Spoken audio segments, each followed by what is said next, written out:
नमस्कार 99 न्यूज के इस बुलेटिन में आपका स्वागत है और इस वक्त आपके साथ मैं हूं दीपाली श्री। सीधे बढ़ते हैं खबरों की ओर।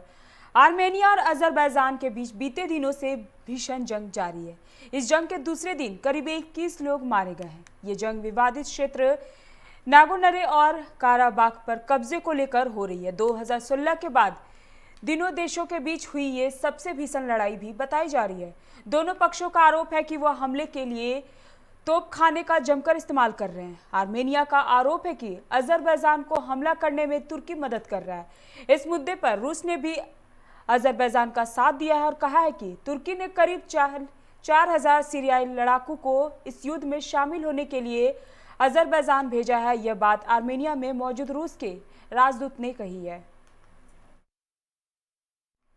मुंबई में सुशांत सिंह राजपूत की संदिग्ध मौत से जुड़ी ड्रग केस में रिया और उसके भाई शौविक चक्रवर्ती की जमानत याचिका पर बॉम्बे हाई कोर्ट में सुनवाई शुरू हो गई है। रिया फिलहाल 6 अक्टूबर तक न्यायिक हिरासत में रहेगी। रिया और शौविक के अलावा सैमुअल मिरांडा, दीपेश सावंत और ड्रग पैडलर बाशित परिहार की जमानत पर भी आज ही सुनवाई होनी है।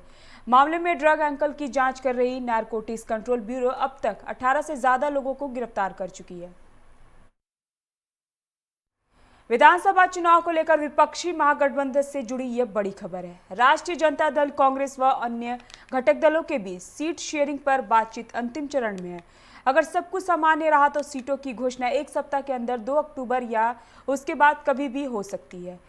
आरजेडी ने पहले फेज के चुनाव के लिए अपनी सीटों की सूची भी तैयार कर ली है। सूची के लिए लेकर भोला यादव रांची पहुंच गए हैं, जहां उनकी आरजेडी प्रमुख लालू प्रसाद यादव से मुलाकात होनी है।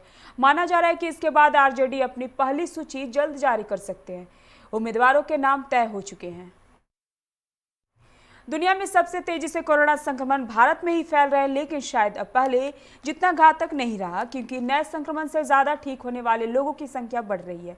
देश में पिछले 24 घंटे में 70,589 नए कोरोना मामले दर्ज किए गए हैं, जबकि 84,877 मरीज कोरोना से ठीक हो गए। हालांकि 776 मरीजों की जान भी चली गई है।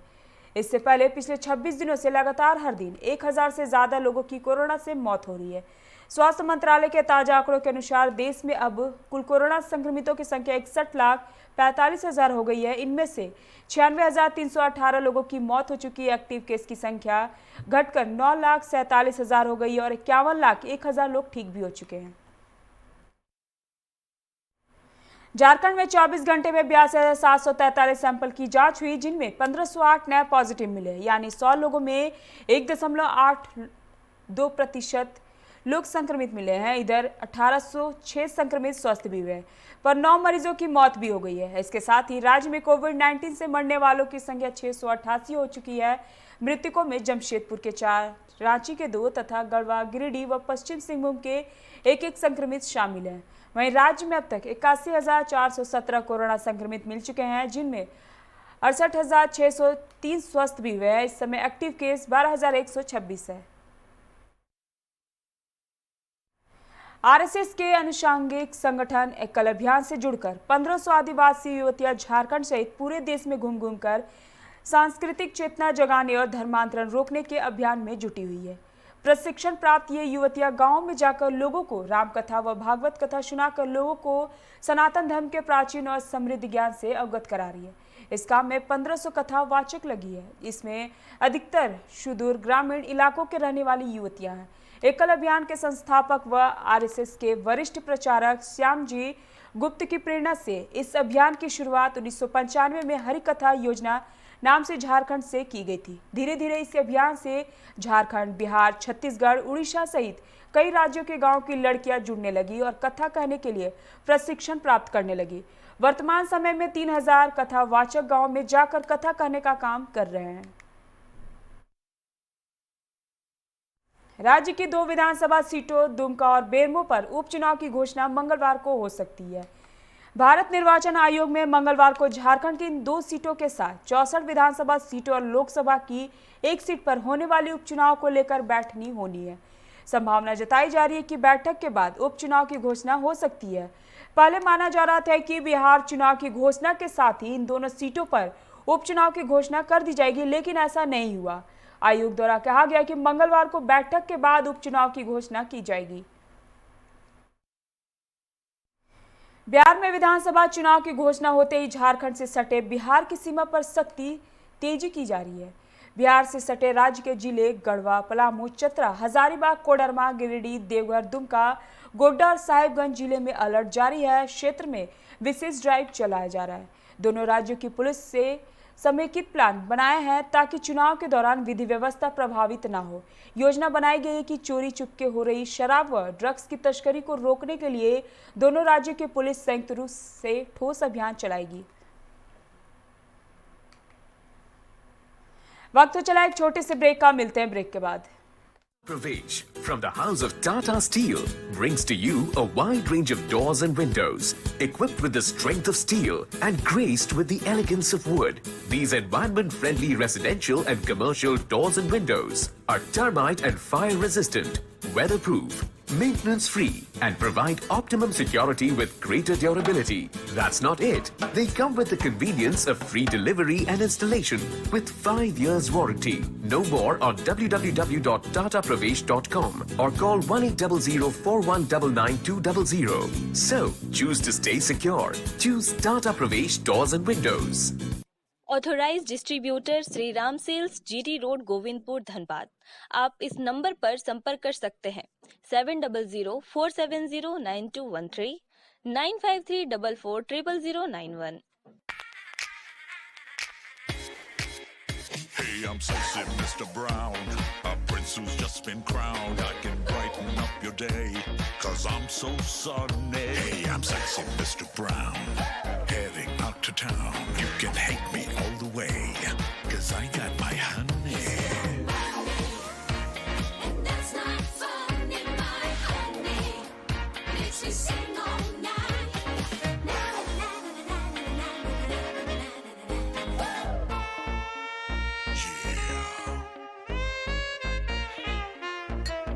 Sexy Mr. Brown. Your wait for sheer extravagance is over. Presenting Kia Carnival. Bookings open.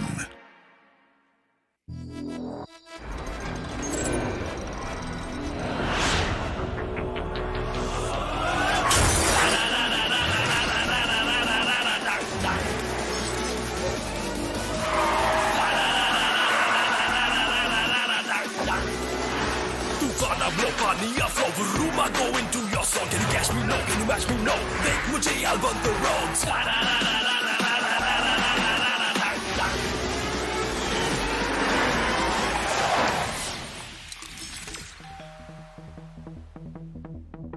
Hi.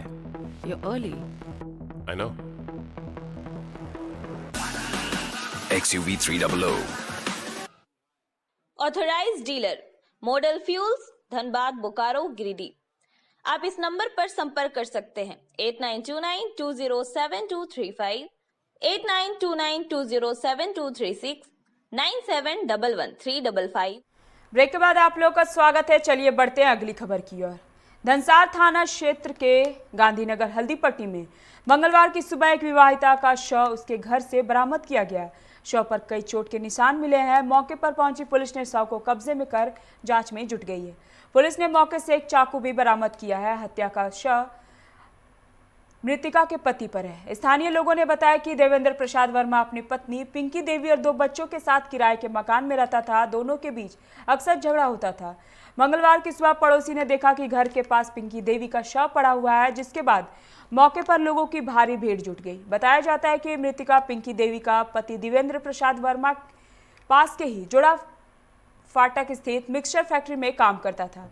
वह लोग झरिया के रहने वाले बताए जा रहे हैं।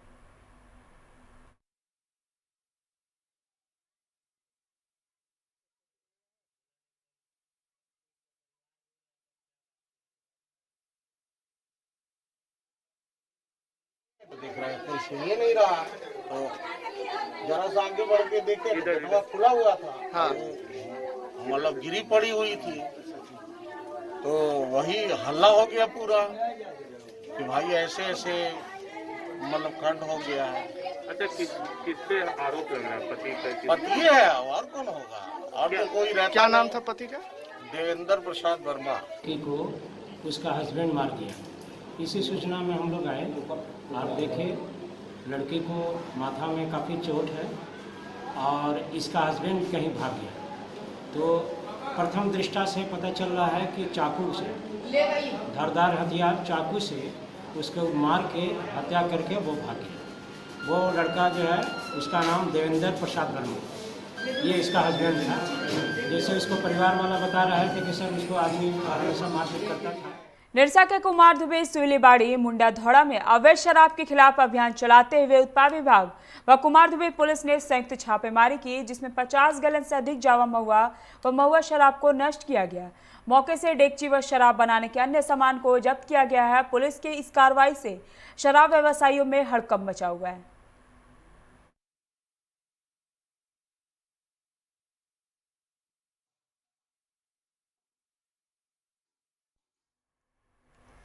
धनबाद महिला कॉलेज के समीप अतिक्रमण कर अवैध दुकान लगाने वालों पर नगर निगम ने कार्रवाई की। 99 न्यूज में अतिक्रमण को लेकर प्रमुखता से खबर दिखाए जाने के बाद नगर निगम ने आज लुबी सर्कुलर रोड और बेकार बांध में सर्वे कर 85 दुकानों को चिन्हित किया है।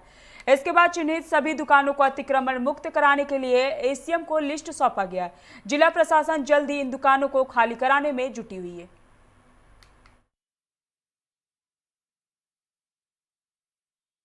आदेशानुसार आज उनका आदेश हुआ है। SSLNT रणधीर वर्मा चौक से लेकर बेकारबंद पार्क तक जो भी अगल बगल दुकान है उनका सर्वे करने के लिए लिस्ट बनाने के लिए वही हम लोग लिस्ट बना रहे हैं। तो पूरे जितने भी फुटपाथ दुकानदार है सभी का ये बनाया जा रहा है। झरिया के सुदामडी थाना क्षेत्र के निवासी शांति देवी ने जुड़ा पोखर सामुदायिक स्वास्थ्य केंद्र चासनाला पहुंचकर हो हंगामा करते हुए एनएम मंजू देवी पर आरोप लगाते हुए कहा कि मेरी नातिन सपना कुमारी, जिसकी उम्र 5 साल है, जिसे आंगनबाड़ी केंद्र में 5 सितंबर को इंजेक्शन लगाने के बाद उसका पैर काम करना बंद कर दिया। उन्होंने बताया कि एनएम ने बच्ची को डीपीटी का सुई लगाई गई थी।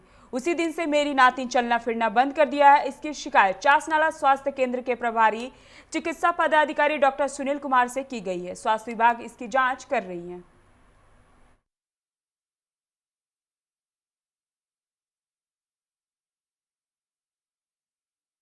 उसको लेके गया हम बुला के, तो एनएम दीदी लोग सुइया हुआ कौन चीज़ किया हम उसको। क्या नाम है उनका एनएम का? मंजू कुमारी। उसके बाद आपको पता चला कि कुछ बच्चे को हुआ है, ऐसा कुछ जानकारी आपको मिला? फोन किया था एक दिन हमको, तो देखिए ना फूल गया बोल रहा था। हम लोग फूल गया है तो चलिए चासनाला में दिखा देंगे। तो सरकारी सुइया पड़ा है तो सरकारी में पहले दिखा देंगे। तो लोग बोल रहे नहीं हम लोग नहीं जाएंगे चासनाला और हम लोग प्राइवेट में दिखाएंगे। मतलब इंजेक्शन के बाद उसको दिक्कत हो गई? हाँ दिक्कत हो गया। शकुंतला कुमारी जी 5 साल के बच्चे जी, उसका टीकाकरण 3/9 को हुआ था जी। उसके साथ 25 बच्चे का और टीकाकरण, किसी को कुछ नहीं। इसका टीका एक पैर में दिया गया, थाई में, लेकिन दोनों पैर में दर्द था, उसको हमने भी देखा था। और आगे का जांच के लिए हम PMCH IIT ISM में पढ़ने को इच्छुक लड़कियों और आर्थिक रूप से कमजोर छात्रों के लिए अच्छी खबर है। इस वर्ष IIT ISM में लड़कियों के लिए फीमेल पूल कोटा 20% एवं आर्थिक रूप से कमजोर छात्र रिजर्वेशन को 3% से बढ़ाकर 10% कर दिया गया। वहीं लड़कियों को इस वर्ष 20% आरक्षण मिलेगा। यह एक कोटा है जो अतिरिक्त सीटों पर दिया जाएगा। सरल भाषा में समझे तो पहले से उपलब्ध सीटों पर बिना कोई प्रभाव डाले लड़कियों के लिए अतिरिक्त सीटें बढ़ाई गई है। इसके अलावा महिलाओं के लिए एक अलग योग्यता सूची भी बनाई जाएगी।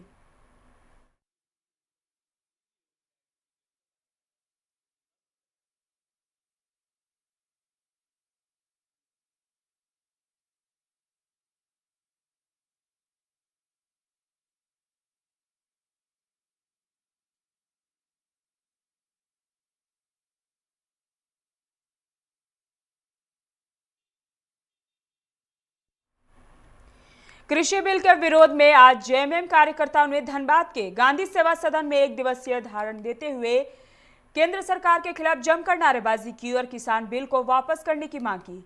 इस दौरान जेएमएम के धनबाद जिला अध्यक्ष रमेश टुडू ने कहा कि केंद्र सरकार द्वारा पारित कृषि बिल किसानों के खिलाफ है।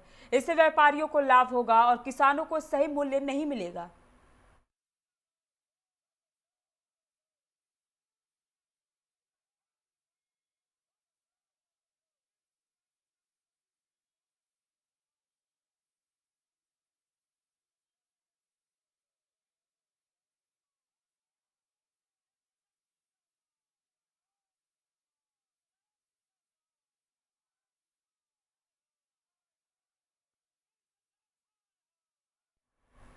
अभी के बुलेटिन में फिलहाल इतना ही। तमाम खबरों के लिए आप बने रहिए 99 न्यूज के साथ। नमस्कार।